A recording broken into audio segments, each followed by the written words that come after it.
जानेंगे कि क्या हम कभी सोच पाते हैं कि कुछ लोग इतने प्रभावशाली व्यक्तित्व के क्यों होते हैं, जबकि वो बहुत ज़्यादा सुंदर भी नहीं होते हैं, लेकिन उनकी उपस्थिति किसी समाज में बहुत कुछ लोगों को सोचने के लिए बाध्य कर देती है। मतलब उनकी उपस्थिति बहुत मायने रखती है लोगों के लिए। कुछ लोग ऐसे होते हैं जो बहुत सादगी से भी रहते हैं, लेकिन उनका जो व्यक्तित्व होता है वो बहुत कुछ कहता है। वो जिस जगह पर जाते हैं उनका प्रभावशाली ऑरा जो होता है, उनका जो व्यक्तित्व का प्रभाव होता है, वो लोगों को बहुत आकर्षित करता है, लोगों को अपने तरफ खींचता है। ऐसा क्यों? क्या हम समझ पाते हैं कि इसके पीछे उनकी जन्म कुंडली का कौन सा ग्रह है? हमें ये समझना होगा कि जो शारीरिक आकर्षण होता है वह कुछ समय तक के लिए होता है, लेकिन जो व्यक्तित्व से आकर्षण बनता है वह उस व्यक्ति की सोच से, विचार से, उसके रहन सहन से, उसके ज्ञान से, उसके बौद्धिकता से बनता है। ऐसा व्यक्ति बहुत प्रभावशाली होता है जिसका ऑरा दिव्य होता है। और दिव्य ऑरा कैसे बनता है? वह व्यक्ति सत्यनिष्ठ हो, एकनिष्ठ हो, पीठ पीछे बोलने वाला ना हो, मुंह पर बोलने वाला हो, हाजिर जवाब हो, व्यक्तित्व का धनी हो, परोपकारी हो, दयाद्र हो, करुणा से भरा हो, दूसरों के सुख दुख को समझने वाला हो। ये सारे नैतिक मूल्य मिलकर के एक दिव्य ऑरा को बनाते हैं। जो प्रभावशाली व्यक्तित्व का होता है उससे ऐसे लोग जो कि दिखावा में विश्वास करते हैं, जो मुखर व्यक्तित्व के नहीं होते हैं, केवल वो ऊपरी अपने वेश पर ध्यान देते हैं, वो घबराते हैं। जिसका अंतर मन शुद्ध नहीं है, जिसका अंतर प्रज्ञा जागृत नहीं है, जो केवल अपने बारे में सोचता है, जो ईर्ष्यालु स्वभाव का होता है, उसका ऑरा अलग होता है। जो अंतर मन से शुद्ध और सात्विक होता है, जो दिव्यता को धारण किए होता है, जिसका ज्ञान बोलता है, वो व्यक्ति बहुत प्रभावशाली व्यक्तित्व का होता है। क्योंकि व्यक्ति के अंदर जो आत्मविश्वास होता है, जो उसके ज्ञान से मिलता है उसे, वह उसके बॉडी लैंग्वेज से सामने आ जाता है। व्यक्ति देखने में चाहे जैसा भी हो, कभी कभी हम देखते हैं ना कि किसी ऐसे जगह पर कोई ऐसा व्यक्ति आ जाता है जिसकी उपस्थिति सबको आकर्षित करती है। वह व्यक्ति बहुत सुंदर भी नहीं होता है, उसने बहुत सारा दिखावा के लिए, अपने आप को लोगों के बीच में आकर्षित दिखाने के लिए साज श्रृंगार भी नहीं किया है, लेकिन उसकी उपस्थिति जो एक सहज रूप में होती है, एक सरल रूप में होती है, उसका अंतर मन, उसके व्यक्तित्व का ऑरा, उसका आत्मविश्वास, वो लोगों को बहुत कुछ सोचने पर मजबूर कर देता है। जो निगेटिव ऑरा वाले लोग होते हैं वो ऐसे प्रभावशाली व्यक्तित्व को देख करके घबराते हैं। वह ग्रह कोई और नहीं है। अगर आपके जन्म कुंडली में आपका शुक्र ग्रह मजबूत स्थिति में बैठा हुआ है, विशुद्ध स्थिति में बैठा हुआ है, तो आपके व्यक्तित्व में वह एक अलग तरह का चमक देगा। अब कुछ लोग शुक्र ग्रह को केवल काम भाव से जोड़ते हैं, जबकि काम मतलब कामना, इच्छा। शुक्र ग्रह केवल इच्छाओं की पूर्ति के ग्रह नहीं है, भौतिक सुख सुविधाओं के ग्रह नहीं है। शुक्र ग्रह, हमें नहीं भूलना चाहिए कि वो दैत्यों के आचार्य हैं। जैसे देवगुरु बृहस्पति देवताओं के आचार्य हैं, वैसे ही शुक्र ग्रह भी दैत्यों के आचार्य हैं। शुक्र ग्रह से प्रभावित लोग जो होते हैं, जिनकी जन्म कुंडली में शुक्र ग्रह बहुत अच्छी स्थिति में होते हैं, वो ज्ञानवान भी होते हैं, वो कलाओं से परिपूर्ण होते हैं। उनमें कुछ ऐसी अद्भुत क्षमता होती है कि वह सर्वगुण संपन्न अगर कहा जाए तो अतिशयोक्ति नहीं होगी, क्योंकि वो एक अच्छे गायक हो सकते हैं, अच्छे डांसर हो सकते हैं, उनमें क्रिएटिविटी होती है, वो देखने में भी उच्च व्यक्तित्व के होंगे, वो बौद्धिक रूप से भी बहुत सामर्थ्यशील होंगे, वो बहुत सौम्यता के साथ अपने व्यक्तित्व को प्रभावशाली तरीके से प्रस्तुत करने वाले होंगे, वो बहुत क्रिएटिव लोग होते हैं, उनकी लेखन क्षमता भी बहुत अच्छी हो सकती है। तो शुक्र ग्रह से जो प्रभावित लोग होते हैं वो बहुत ही सुंदर प्रस्तुति देते हैं अपने व्यक्तित्व का, क्योंकि वो अंतर मन से बहुत ज्ञानी प्रवृत्ति के लोग होते हैं। हमारी जन्म कुंडली में अगर हम ज्ञान को प्राप्त करना चाहते हैं, आध्यात्म को प्राप्त करना चाहते हैं, तो हम ये न भूलें कि द्वादश भाव में शुक्र ग्रह जा कर के वो उच्च के हो जाते हैं। द्वादश भाव जो कि मुक्ति का है, मोक्ष का है, व्यय का है, क्षय शरण का है और कल्पनाओं का है, तो वहाँ पर जाकर के शुक्र ग्रह अपनी उच्च परिणति में हो जाते हैं। जन्म कुंडली में शुक्र ग्रह बहुत मायने रखते हैं। ये कालपुरुष की कुंडली में सप्तम भाव, जहाँ तुला राशि बनती है, वहाँ के अधिपति हैं, जहाँ से हम अपने जीवन साथी को देखते हैं, अपने पार्टनर को देखते हैं, पार्टनरशिप को देखते हैं। अपने जीवन चक्र में जो परिवर्तन आता है दूसरे चरण का, उसको हम सप्तम भाव से देखते हैं। अगर कालपुरुष की कुंडली की बात की जाए तो धन भाव के स्वामी शुक्र ग्रह हैं। जन्म कुंडली में द्वादश भाव, जहाँ देवगुरु बृहस्पति की मीन राशि बनती है, जहाँ जल तत्व की राशि है, जो कल्पनाओं की राशि है, वहाँ पर जाकर के शुक्र ग्रह उच्चस्थ को धारण करते हैं, उच्च हो जाते हैं। तो शुक्र ग्रह अगर हमारी जन्म कुंडली में विशुद्ध तरीके से हैं, तो हमारे व्यक्तित्व को देख करके, हमारे ऑरा को देख करके, हमारे ज्ञान, हमारी क्रिएटिविटी, हमारी कला को, हमारे ड्रेसिंग सेंस को, हमारे बॉडी लैंग्वेज को, ये सब कुछ दर्शाने वाले शुक्र ग्रह हैं। इसको देख करके सामने वाला प्रभावित होगा, आकर्षित होगा। कोई भी समाज में व्यक्ति केवल बाह्य सुंदरता से आकर्षण का केंद्र नहीं हो सकता है, क्योंकि बाह्य सुंदरता, जो बाहरी सुंदरता होता है, वो कुछ दिनों के लिए होता है। समय के साथ सबकी सुंदरता ढलती है, लेकिन जो व्यक्ति ज्ञानी है, जो व्यक्ति बुद्धिमान है, जो व्यक्ति क्रिएटिव है, जो व्यक्ति कलात्मक सोच रखता है, जो व्यक्ति अपने जीवन में हर स्थिति परिस्थिति के साथ तालमेल कैसे बनाया जाए, कैसे अपने घर को सुंदर रखा जाए, कैसे स्वयं को निखारा जाए, कैसे अपने व्यक्तित्व में निखार लाया जाए, यह जो जीवन में आपके व्यक्तित्व में ढालने वाला ग्रह है, वह ग्रह शुक्र ग्रह है। अगर आपकी जन्म कुंडली में तीसरे भाव में शुक्र ग्रह बैठे हैं, सातवें भाव में शुक्र ग्रह बैठे हैं और दशम भाव पर शुक्र ग्रह बैठे हैं, ये मित्र राशि में बैठे हों और विशुद्ध तरीके से बैठे हों, मतलब पीड़ित ना हों, क्योंकि शुक्र ग्रह बहुत चमकदार प्लैनेट हैं, तो ये बहुत जल्दी दूषित और पीड़ित भी हो जाते हैं। अगर ये पाप ग्रहों के साथ युद्ध हो जाएं, पाप ग्रहों से पीड़ित हो जाएं, तो वो किसी भी भाव में बैठे हैं अच्छा रिजल्ट नहीं देंगे।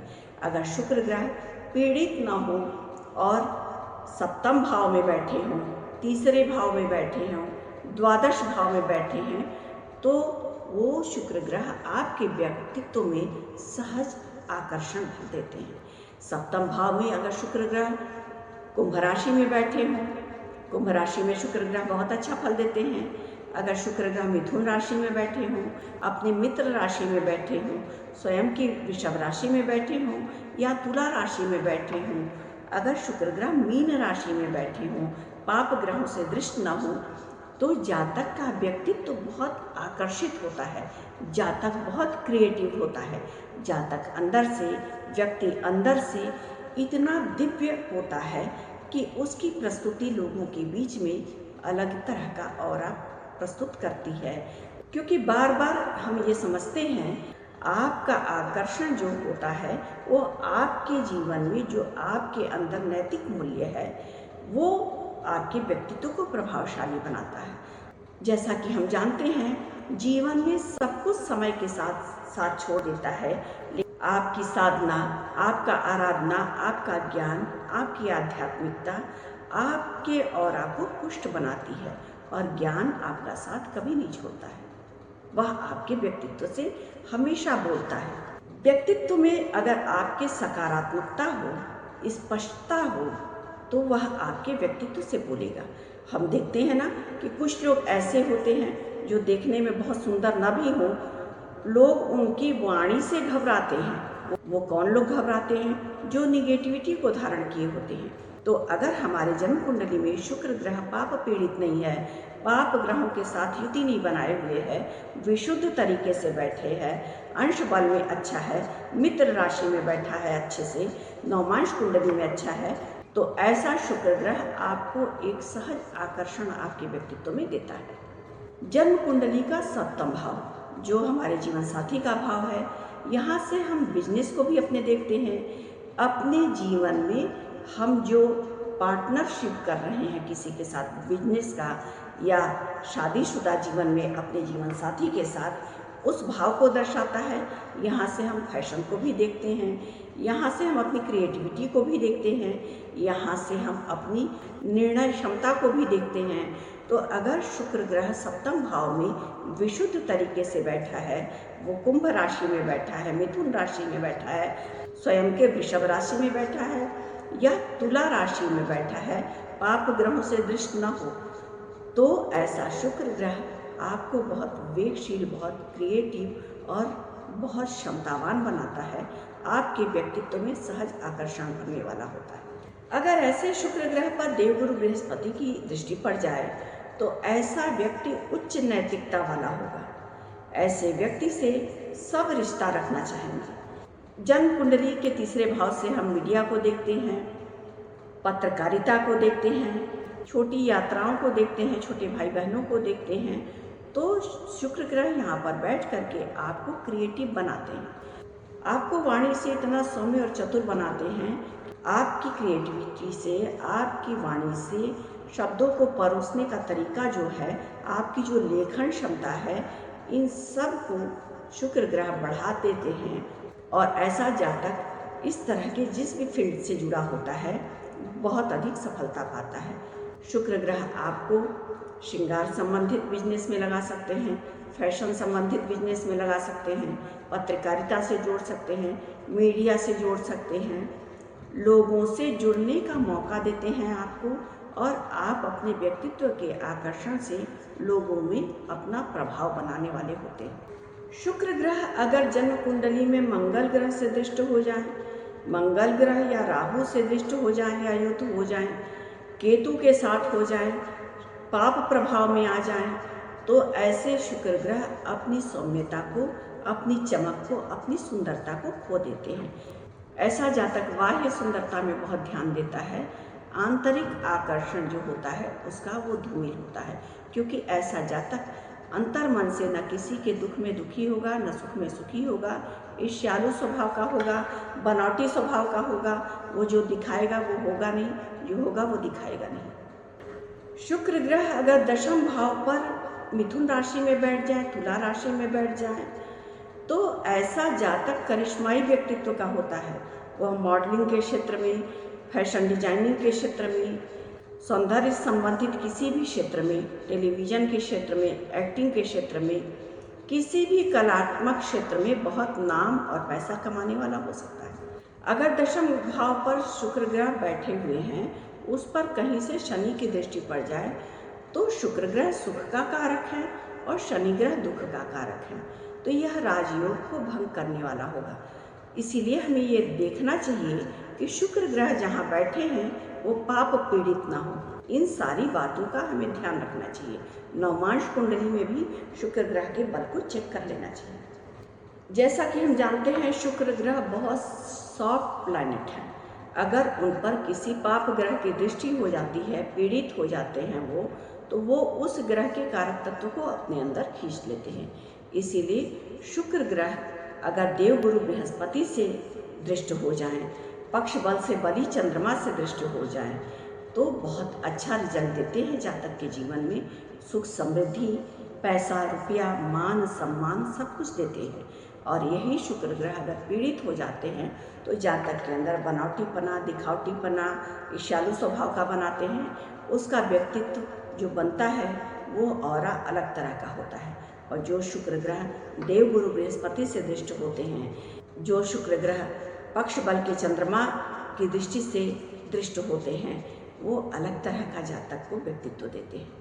अगर तीसरे भाव में शुक्र ग्रह होते हैं, ऐसा जातक बहुत शुद्ध उच्चारण करने वाला, उसकी वाणी में बहुत ओजस्विता होता है। ऐसा जातक मीडिया के क्षेत्र में बहुत सफलता पाता है, पत्रकारिता में बहुत सफलता पाता है, जन संवाद में बहुत सफलता पाता है। अगर जन्म कुंडली के तीसरे भाव में शुक्र ग्रह बैठे हैं तो ऐसा जातक वाणी से बहुत शुद्ध उच्चारण करता है, उसकी वाणी बहुत परिपक्व होती है।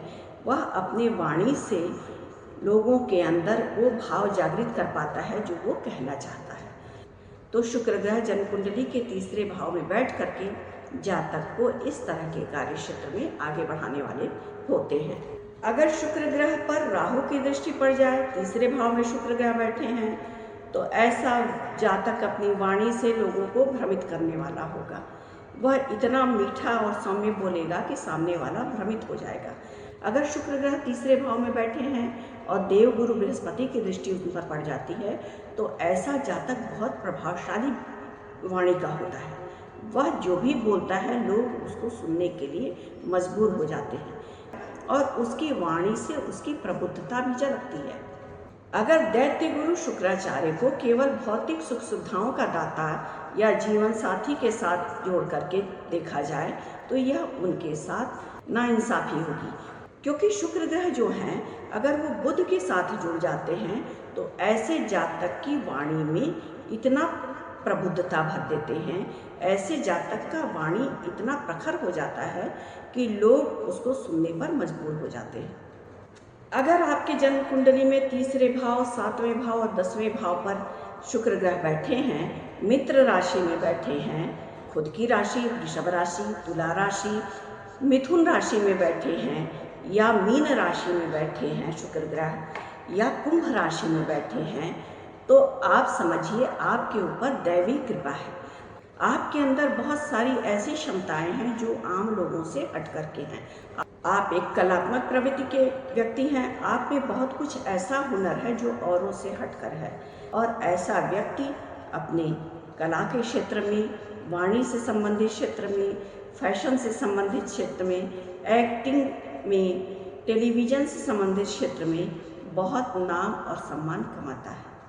तो हमने जाना कि अगर हमारे जन्म कुंडली के तीसरे भाव में, सप्तम भाव में और दशम भाव में शुक्र ग्रह बैठे हैं, विशुद्ध स्थिति में बैठे हैं, लग्न कोई भी है, अगर वो पाप ग्रहों से पीड़ित नहीं हो रहे हैं, तो ऐसे जातक को समझना चाहिए कि आपका जन्म कुछ दैवीय शक्तियों को लेकर के हुआ है।